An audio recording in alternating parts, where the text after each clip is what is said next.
I'm back again. I finally freed up some storage, enough to make a video. And I decided to do another unboxing since the last one was pretty successful. Another vintage kit, but this time a vintage rebox from 2010.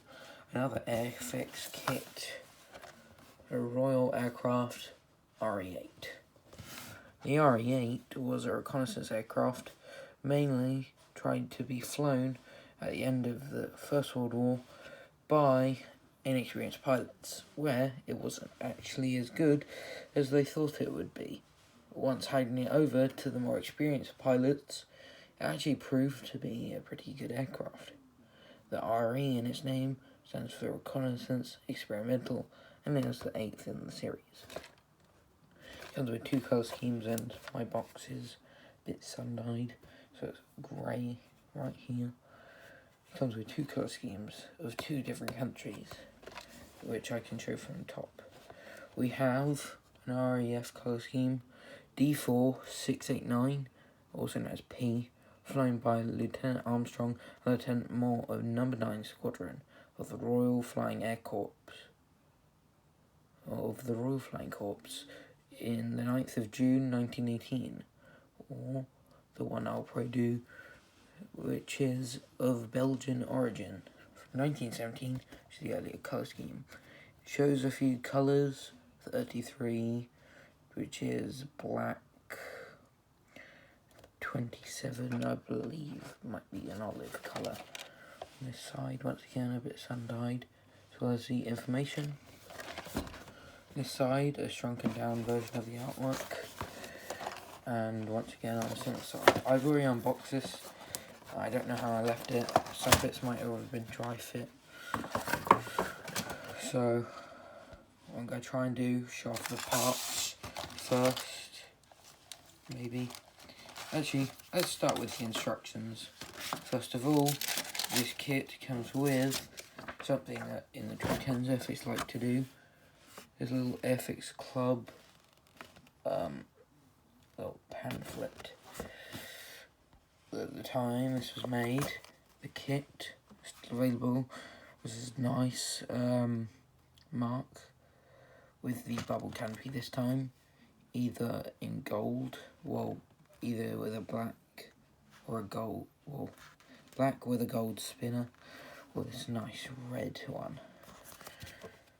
And then you have the information you need to fill in.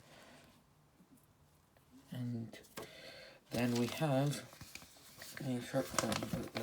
I was actually going to review a different aircraft today. I was going to review the old Airfix, very vintage, TBD, TBF Avenger. But I ended up not getting that one because that one doesn't have a box, because it's from a set of 9. Anyways, instructions are very simple. You can see you have the propeller assembly, putting in the pin, which then you would locate in the fuselage, as well as the two pilots. They actually look a lot better here than they do in the kit. Step 2 is putting on the rear surfaces.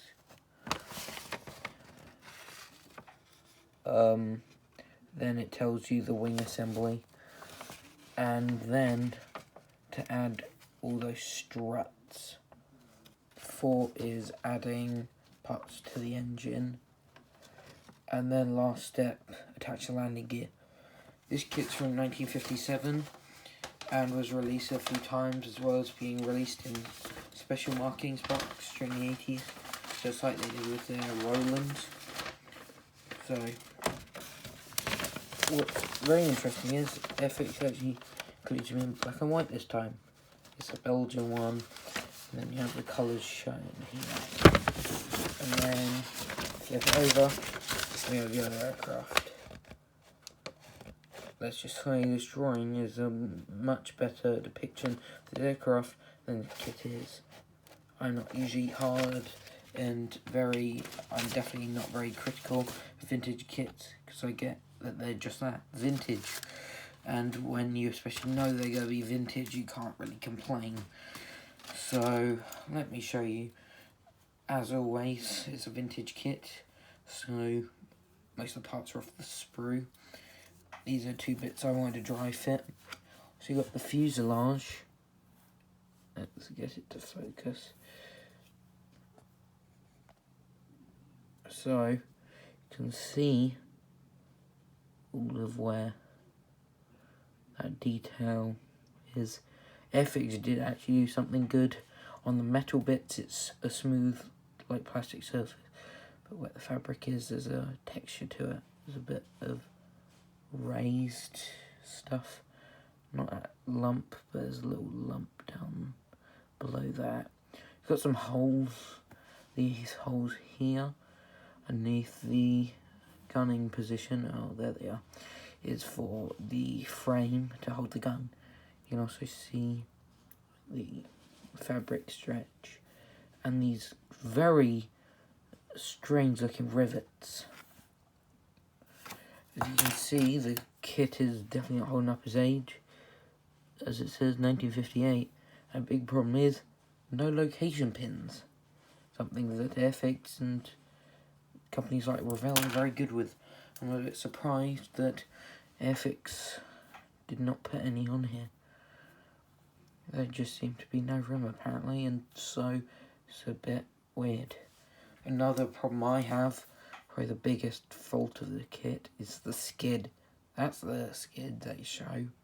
Well, that's what comes with the kit. And as the instructions show, this is what it's supposed to look like. It's supposed to be in 2 sections, and it comes as this one big grey clump. Not the best. Some other bits include this sprue on top. We have the prop. Working our way down, we have the wheels. Don't know what this bit is. It might be a sight, if I'm right. On this side, we have this gun, unlike the one I saw on the Bristol Fighter, also by Airfix. It's not the best.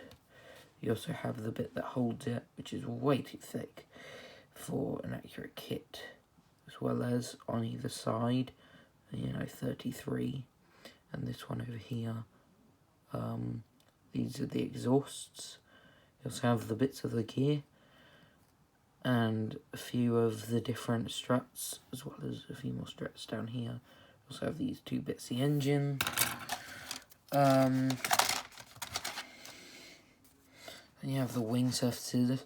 What Airfix does nowadays, which is a better system, is the wing halves are in a half. So all the ejection pin marks can all be in the interior of the wing. So you don't actually get them on the outside, but back in the day, you see they're all on the surface. So you either have to fill them or sand them, which then ruins all this raised fabric stretch detail. Also, these holes are going to be way too big. There are also quite a lot of, well, these edges are really sharp. There's just these little spots where there's not supposed to be plastic. Not the best. That tail, that is, I know it's not by de Havilland, but you definitely know a de Havilland tail when you see one. And this is definitely of that sort. And then we have the 2 rudders, I believe. I believe that's what they're called. They have been snapped off the sprue. So we have the top wing left and the 2 pilots. I'd like to show you these pilots, because these are the weirdest pilots I've ever seen. They have a big injector mark in their chest. Their goggles are just 2 big plastic lumps, and there's a big massive line going down their head. Not the best. And luckily for me, I get 2 of these weird figurines, as well as the top wing. Once again, very sharp on the edges, ejection pin marks, and where it's been snapped off the sprue. Yes, if you couldn't tell already, it's not the best kit. I believe it is the only RE8 available in model kit form, at least in 1/72. Now, there has been one thing I've cut off the decal sheet. I was making a kit from the same age. I got this in a bundle. I believe they're about £5 each. And £5 each for a bunch of 2010 kits. And one of them was a Spitfire, and they used these dots and they're separate, and my one just came off. So I had to end up using one of the dots. So if you're wondering what's missing there, that's what's missing. You have these roundels, which on camera look a lot darker, but they're definitely a lot lighter than they're definitely a lot lighter than they are on the camera. You also have the 3 Ps. You have one on the top wing, which I do like, that placement, and then you also have these markings on the tail. I would definitely say it's probably better to paint them on, because these decals will probably go over the edges and they won't be as good. The Belgian markings, they're black centres, and then these markings that will go on the tail. Overall, these decals, I don't think are cartograph. They actually don't look too bad, you know. So what do I think of this kit is the big question. What do I think of this? I'll let it speak for itself. I don't know. I don't find it the best. I built their Bristol Fighter, and that was not the best of models as well. Came out around the same year. This would come in a bag originally, and has not been re-released by Airfix. Also, the Bristol Fighter is being re-released this year. Something I'm excited for. Yeah, it's definitely not the best. So, would I recommend this kit? Well, I wouldn't exactly say, you know, I'd say it's as easy as building a vac form or resin, which I mean, it's difficult, that's what I mean. But, you know, if you're a beginner and it's only to skill level 2, I would say it's more of a skill level 4, because there's no pins, it's a biplane, it's fiddly, most parts won't fit together well, and there's a lot of filler and everything required. So I wouldn't recommend this for beginners. For even the most professional, I probably wouldn't recommend it. It's not a nice kit if you want detail. But if you're someone who's willing to try and up the detail and make it into a nice model, especially if you're someone who likes vintage biplanes from the First World War or the Interwar, I would recommend you get it. It's a very nice aircraft with one top wing, well, with the top wing being bigger than the other. I think it's a nice looking aircraft. I just wouldn't recommend it. Maybe someone like Roden, someone who mainly specialises in World War I aircraft, or maybe even KP, could make a new tooling of the RE8, because this one isn't the best. So anyway, that's my unboxing. I hope to do some more soon, and I will see you when I upload a new video soon.